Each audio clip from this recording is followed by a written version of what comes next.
das grandes propostas da reforma trabalhista seria ajustar a legislação existente à nova dinâmica do mercado de trabalho.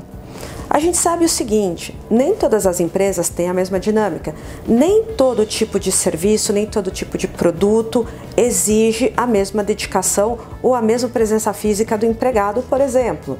Além disso, existem indústrias, existem setores em que é necessária a presença física do empregado todo o tempo para que haja a produção. Outros não, alguns trabalhos podem ser feitos remotamente. Como você faz para conciliar isso? A legislação anterior não trazia isso claramente. É o que a gente chama de teletrabalho ou home office. Existia somente um pequeno artigo explicando que, na verdade, os direitos do empregado em regime de home office seriam os mesmos de um trabalhador normal. E a consequência disso o que era? Uma demanda crescente de muitos setores, como, por exemplo, setores de serviço e tecnologia, nos quais via-se a necessidade ou viu-se o benefício de permitir a flexibilização do empregado com relação à presença física, e na verdade isso foi visto também, inclusive, como um benefício para as empresas e para empregados, mas ao mesmo tempo em que se não podia, você tinha esse desejo, você tinha essa maior demanda, via-se um risco jurídico maior. Por quê? A legislação era extremamente engessada. Por conta disso, então, dessa falta de legislação, dessa falta de embasamento jurídico, os regimes de home office começaram a ver ameaças como, por exemplo, reclamações relacionadas à jornada de trabalho, a reembolso de material de infraestrutura utilizada na prestação de serviços pelo empregado e até mesmo acidente do trabalho. Então, enquanto todas essas questões ficavam em aberto, um regime que era um desejo de muitos setores acabava sendo prejudicado. E, de novo, o desejo tanto pelo lado de empregadores, que tem como benefício reduzir o seu custo de infraestrutura, o seu custo de transporte com o empregado, e um benefício para o empregado, que vê no home office uma possibilidade de flexibilizar e ajustar a rotina de trabalho à sua vida cotidiana, reduzindo, por exemplo, tempo em trânsito e usando o seu tempo da melhor forma. Então, esse regime, que é visto como benefício geral, acabava em muitos casos sendo prejudicado pela insegurança jurídica.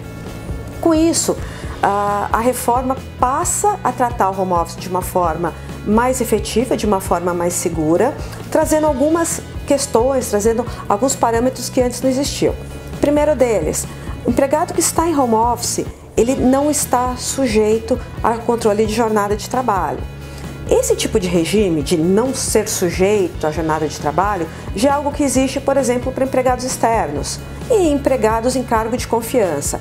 Esses empregados já não têm hoje controle de jornada. O home office vai ser a mesma coisa. Então, aquele empregado que estiver em regime de home office não vai ter controle de jornada. Afinal, como você vai conseguir controlar a jornada de um trabalhador que está em casa?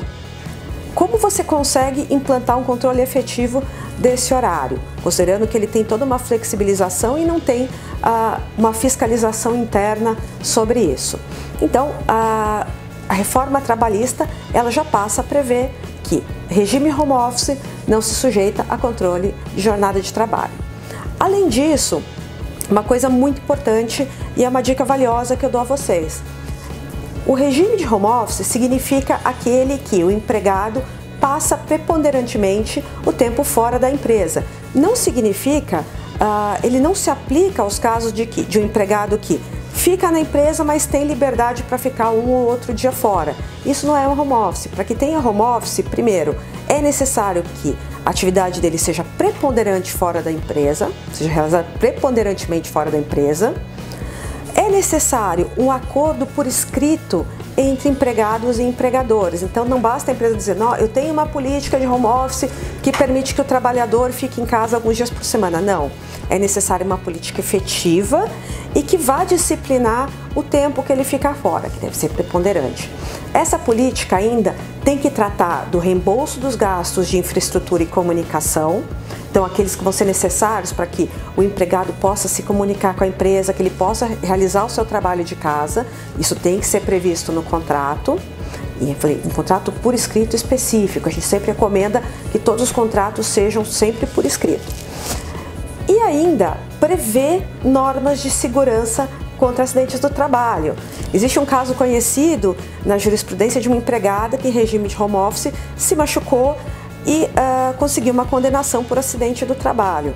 Agora, com as novas regras, é necessário, então a empresa tem que dar treinamento para o empregado relativo a normas de saúde e prevenção de acidentes do trabalho, e o empregado tem que se comprometer por escrito a seguir essas normas. Isso, sem dúvida, é um grande avanço para vários setores da economia que necessitam de uma forma diferenciada de ter os seus empregados, de ter a sua produção. Então, a nova legislação relacionada a home office, ela é muito bem-vinda, porém, esse regime ele tem que ser bem aplicado, com a elaboração dos contratos e a formalização de todos os termos relacionados a esse regime.